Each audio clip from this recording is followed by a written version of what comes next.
So ఇప్పటి వరకు ఎంత పోలింగ్ వరకు నమోదైంది, సో క్యూ లైన్లో నిలబడ్డ వారి పరిస్థితి ఏ విధంగా ఉంది, సో దీని పూర్తి డీటెయిల్స్ అందించడానికి కరీంనగర్ నుంచి మా కరెస్పాండెంట్ శ్రీనివాస్ సిద్ధంగా ఉన్నారు. శ్రీనివాస్. సో శ్రీనివాస్, మొత్తంగా మూడో విడత పంచాయతీ ఎన్నికల పోలింగ్ ప్రశాంతంగా ముగిసింది. అక్కడక్కడ చిన్న చిన్న ఘటనలు మినహా మిగతా అంతా కూడా మూడో విడత పంచాయతీ పోలింగ్ను కూడా పోలీసులు ప్రశాంతంగా ముగించేశారు. సో 2 గంటలకు కౌంటింగ్ ప్రక్రియ ప్రారంభం కాబోతోంది.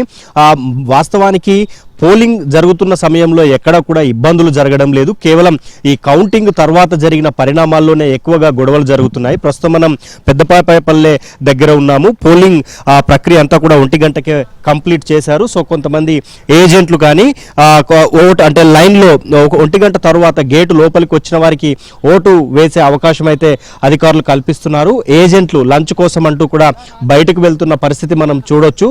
1 గంటకు దాదాపుగా అందరూ ఓట్లేసి బ్యాలెట్ బాక్సులను కూడా సీల్ చేసిన తర్వాతనే ఏజెంట్లంతా కూడా బయటకు వెళ్తున్న పరిస్థితి మనకు కనిపిస్తోంది. సో మనం విజువల్స్లో కూడా చూడొచ్చు. సో పోలింగ్ అయితే చాలా ప్రశాంతంగా ముగిసింది. పోలింగ్ అంటే అధికారులు అన్ని చోట్ల కూడా పోలింగ్ కేంద్రాల దగ్గర సరిగ్గా 1 గంటకే గేట్లను క్లోజ్ చేసిన పరిస్థితి అయితే ఉంది. విజువల్స్లో చూడొచ్చు. ఎందుకంటే ఇది హుజురాబాద్ నియోజకవర్గంలోని పెద్దపాపేపల్లె చాలా మేజర్ గ్రామ పంచాయతీ. సో ఇక్కడ ఏజెంట్లు అంతా కూడా ఒక్కొక్కరుగా బయటకు వస్తున్న పరిస్థితి అయితే మనకు కనిపిస్తోంది.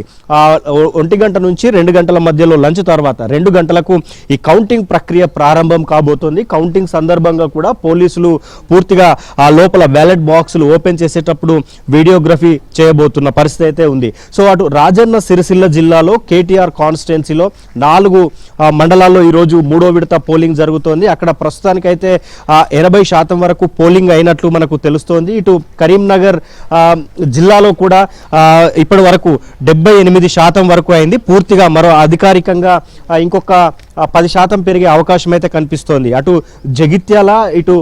జగిత్యాల జిల్లాలోని ధర్మపురి నియోజకవర్గంలో కూడా దాదాపు 80% పోలింగ్ అయినట్లు మనకు తెలుస్తోంది. సో మొత్తంగా ఓవరాల్గా 80%కి పైగానే పోలింగ్ నమోదైంది. ఎందుకంటే గ్రామీణ ప్రాంతాల్లో ఓటర్లు ఎక్కువగా తమ ఓటు హక్కును వినియోగించుకునేందుకు పోటెత్తుతున్నారు. మిగతా ఎలక్షన్స్తో పోలిస్తే అభ్యర్థులు దగ్గరుండి తమకు సంబంధించిన ఓటర్లను ఎక్కడ ఇతర ఉపాధి కోసం బయటికి వెళ్ళిన వారందరినీ కూడా సొంత గ్రామాలకు రప్పించుకొని తమకు అనుకూలంగా ఓటు వేయించుకుంటున్న పరిస్థితి అయితే కనిపించింది. మొదటి విడత ఎన్నికల్లో, రెండో విడత ఎన్నికల్లో 1 ఓటు, 2 ఓట్లు, 5 ఓట్లు, 10 ఓట్ల లోపు చాలా అభ్యర్థుల జీవితాలు మారిపోయాయి.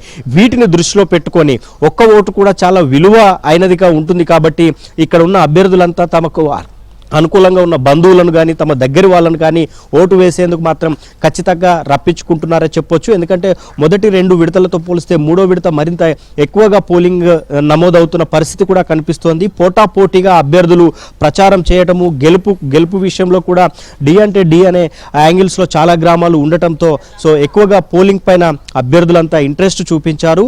1 ఓటు విలువ వాళ్ళకి తెలిసి వచ్చింది కాబట్టి వారంతా జాగ్రత్తలు తీసుకున్న పరిస్థితి అయితే మనకు కనిపించింది. సో ఉమ్మడి జిల్లా వ్యాప్తంగా ఇప్పటి వరకు 80% వరకు అయితే పోలింగ్ నమోదైంది. 2 గంటలకు కౌంటింగ్ ప్రక్రియ ప్రారంభం కాబోతోంది. Srinivas. Right, thank you very much Srinivas.